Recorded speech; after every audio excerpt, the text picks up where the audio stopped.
Ready? Nate, happy birthday. I heard it's your birthday today. You didn't say anything earlier. Yeah, it's the birthday, boy.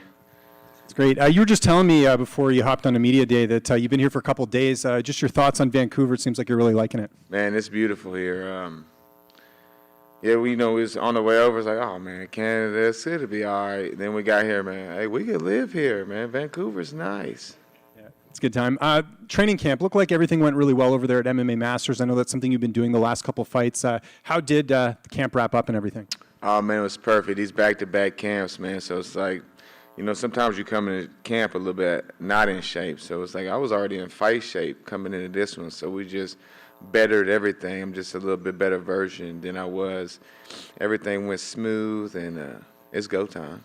And just last one from me. You're going to be a dad soon. Is that on your mind? How much is that on your mind sort of going into this fight, knowing you're going to be providing for someone else than just yourself and your wife? Yeah, man, just in general, man, it makes the sacrifice more. It's like my wife's flying in today, and it's like I haven't seen her in weeks, It's the midway through 2023. I've been at my house probably 4 weeks out this year, and it's like I'm missing the pregnancy of my boy, and it's going to be worth it.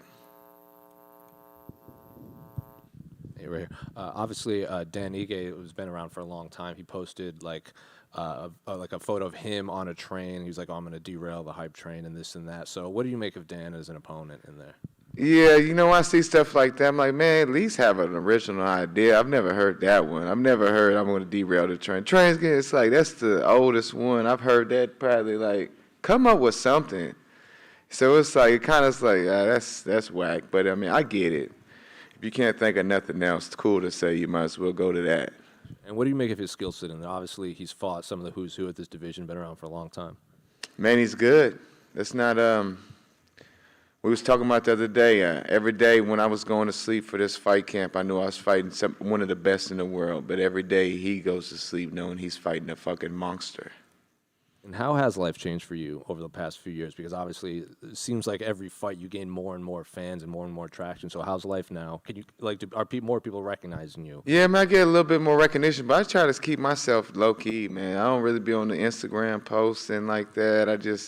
I live my life. I feel like I give enough to, when I'm out here fighting, I give enough to this game to where I keep my private life, And historically in the UFC, like Max Holloway has become a big name here in Canada.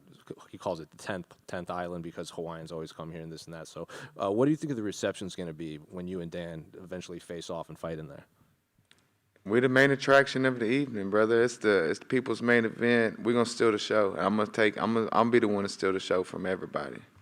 Did you get your purple belt? Oh yeah, I got my purple belt. Yeah, your boy's legitimate. Nate over here. When you talk about this matchup, there's a lot of excitement. A lot of people are saying, fight of the night already. When you come into these matchups, though, does part of you go, man, I don't want another one of these wars. I want a quick night at the office?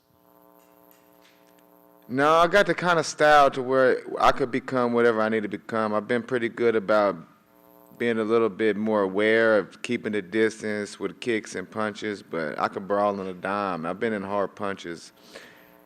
I've been in the fire, so if it becomes a firefight, I'm calm in that situation. I've been into some battles, man. Every fight I've ever been in is fight of the night, performance of the night. I've never had a lackluster. I'm ready for that. They say that I'm stepping up in competition, but man, and he's been around for a while. I've been around for a while. I've been fighting for a while. I've been 25 minutes with some bad men. I've finished, man. I got 8 finishes on my resume from knockout, TKO. I broke men's jaws, you know what I mean? I've been able to come to the UFC and submit some people. So, I mean, at this point in my life, I just turned 35 today. I can't wait. He's got time to sit back and wait, but I can't wait. Thanks very much. Nate over here on your right. Down here.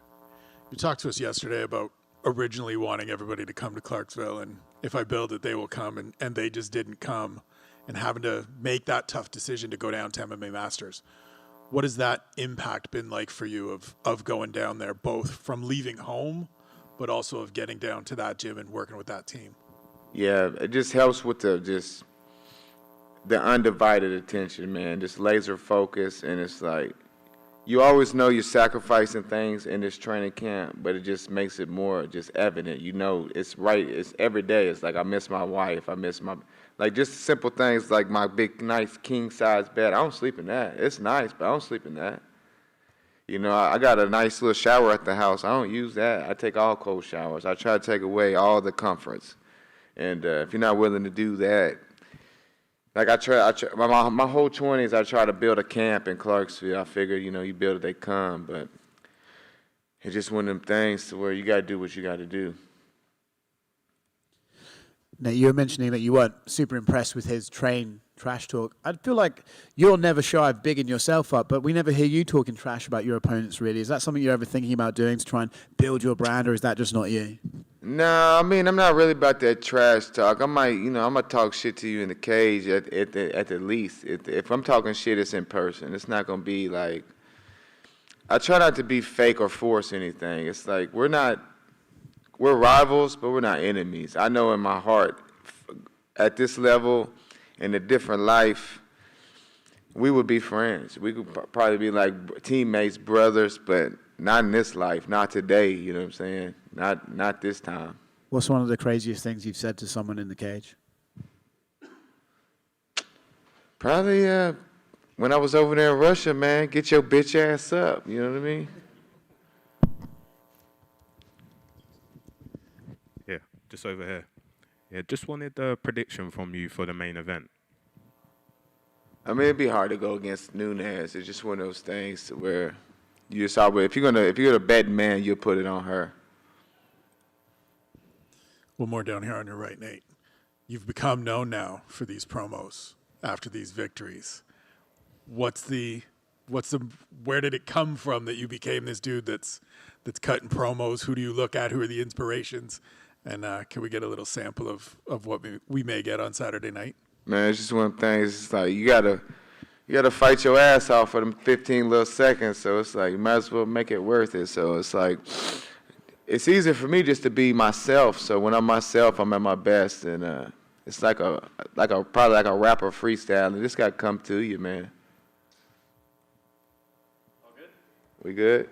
Thanks, guys.